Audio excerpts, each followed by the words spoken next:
What is going on, guys? Today we are looking at Recordbreaker Rodrygo. He is the new objective from today's content. Not a big fan of today's content, to be honest. A bit hit and miss in my opinion, but hopefully Saturday, Sunday does kind of kick it off even more of a bang. But we have had a few decent players, and Rodrygo, like Deulofeu, who's obviously coming next, we have got him as a record breaker in the team right now, and he looks relatively good.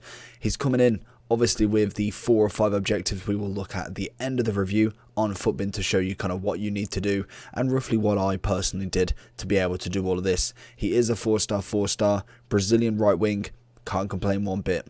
The question is, are you completing him, and how many of these objectives have you finished? How many have you missed? Let me know down below. That's going to be the question of today's video.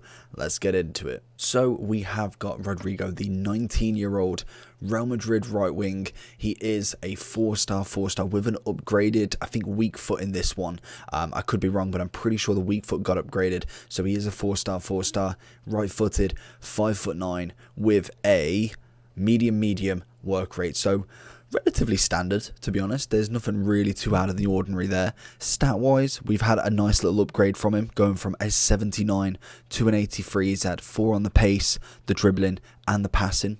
He's had 6 on the shooting and 5 on the defending and the physical. So nothing too like stupidly upgraded, but a very nice upgrade none the least. And I think for me, I always rate free cards or objective cards a lot higher, because you've got no coins to put in, you've got time to put in, and that's it. So all of the cards that you can get in terms of grinding right now is absolutely incredible. We've had Millet, we've had obviously Deulofeu, Rodrygo, we've had rule breakers. There is almost, I'd love to see what sort of team I've got, because I'm pretty sure after doing Rodrygo and Deulofeu, the only players that I'm missing now is the milestone cards, but obviously we have the entire time to do all of them. But everybody else I've actually completed. I haven't missed a single player, so it's nice to see the sort of levels you can kind of get in terms of free cards. You don't have to do anything for these other than play the game.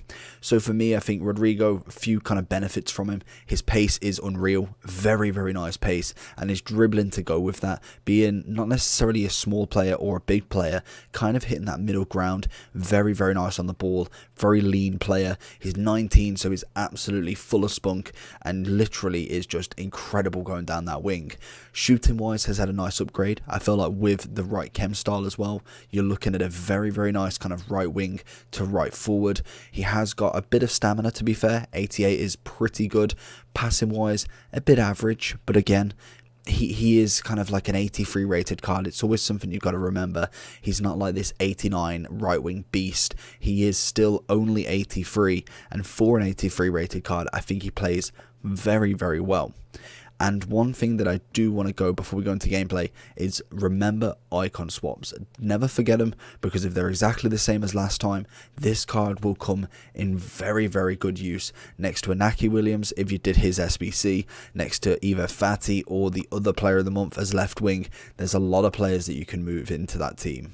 So you can see with him going into the gameplay straight off the bat, he's making the moves. I wanted him to try him as like a striker / a right wing, so I'd start the game off with a bit more of a right wing kind of play, and then would move him into that right forward sort of position to see what he's like in front of goal. That's predominantly where I want to see him. I know he can run down the wing. He's got 91 pace. He's never gonna not be able to run down that wing with the nice like kind of dribbling he's got. We see some of here, just the absolute skill of him.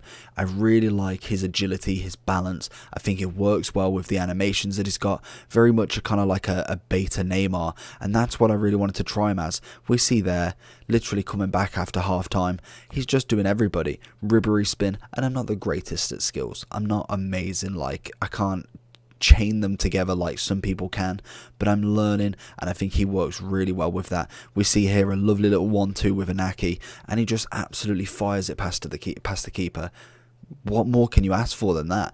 Obviously, foot champs, I think, is going to be a little bit more difficult for him, but again, he is only 83, so bear that in mind. I'm really looking at this card mainly for icon swaps and just for a bit of colour in the team. I feel like the record breaker card is a really nice design, better than what it has been before, so I'm more than happy to grind for this card and really kind of get it in the club again. So we have got the end review. I think first things first, we'll go into objectives. We'll have a look at what we've got to do for him. So, because obviously I've finished him on my other one, we've got to score at least 3 goals in one match with Brazilian players. You could whack all Brazilian players as long as 8 players in the starting lineup are La Liga.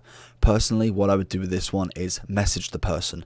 If you want to finish everything else and that's your last one, just message them. You don't need to win. Very, very easy. Luckily, I had somebody ask me if I wanted to do it, and then we managed to kind of just do the 3 goals each. You don't need the win, and then you go play the rest of the game. Most people, if you get them at the start, will do that. So it's a simple 1 gamer right there. Then we've got assist 8 goals using players with a minimum of 4-star skills in friendlies. Again, with 8 La Liga, pretty standard there. You're going to get that as you get the wins. Scoring 13 separate matches using a La Liga player. Again, you're using 8, so you're going to probably get it. Score 3 headers in the live one. So again, 8 La Liga, score headers. Simple as, go the through ball, get the header, done. Job's a good one. And then we've got win 7 matches. It's a pretty simple one. Normally with the milestone, the league players, we are getting win 15, which for me is a bit much. I think that's far too much in my opinion. I like the 7. I think even if it was win 10 and play 15, not a problem. But winning 15 all the time is absolutely crazy numbers to try and do. I feel like this one is relatively quick to do. Personally, I've managed to do it quite quickly in terms of my opinion of how quickly I can do these cards. So I'm pretty happy with the results there. In terms of Brazilian link then, you've got a lot of players, a hell of a lot of players. I've got Bruno Perez next to him. I've got Ronaldinho, Jesus, all as links that you can use. And some of the similar players, you've got Di Maria. You've obviously got a Campos being a rule breaker. Plenty and plenty of specials going into this game right now. And you've kind of just got to see where your team fits really. We have got an Oscar record breaker as well. Very interested to try him out. I really like his team of the season. I think it was last year and the year before that. It is just a shame that he's moved out of basically the Prem or any major league, because we have to kind of go with Brazilians to link. But in general, I'm very happy with all the links that you can do with this guy. And if we can just find him again, so I can click his name, much easier there. Real Madrid links then. Normally, there is a lot of informs. We've already got a Benzema. We've already got a Ramos. There's a Hazard road to the final. There's also an Isco road to the final. One to watch Odegaard, inform Valverde. You get where I'm going with this. There's always going to be Real Madrid informs or specials coming out. Even if none of them got team of the weeks, there would be non-performance based that Real Madrid always get. So there's going to be plenty of decent links that are constantly updating each week, which you can link in with. I think right wing, they're relatively safe. I don't think there's, because Bale's obviously moved. Odegaard's got his inform, but he's better at cam. So really, this card is definitely the one to go for. And the question will be, will he get a future star? It's a very interesting question to see if he will do or not. Obviously, if he does, absolutely brilliant for him, and we can get an even higher rated version of this. But I just like the design on this one personally. But other than that, I think I've given him an 8.5. I like the free version of him. I love that you can get it completely from just doing time. And I think stat wise, you're looking pretty good. You whack a dead eye on him because you don't need no more pace. Shooting and passing, 88 right wing from an 83, even an 89 forward. I think this card is absolutely wonderful. They've brought out some really good objective cards recently. Really liked Mullet to start with. I'm thinking, who was the milestone card for England? I can't remember who it was, but we'll figure that out. Let me know down below who it was. Bellerin, that's who it was. Cracking card. Then we've now got Deulofeu, Rodrygo, some really good free objectives if you wanted to complete them. But hopefully you did enjoy this video. If you did, make sure to smash that like button. We'll be continuing to bring out record breakers as we go through tomorrow and the weekend. Stay tuned for all of that. I'll see you off the next one. Peace.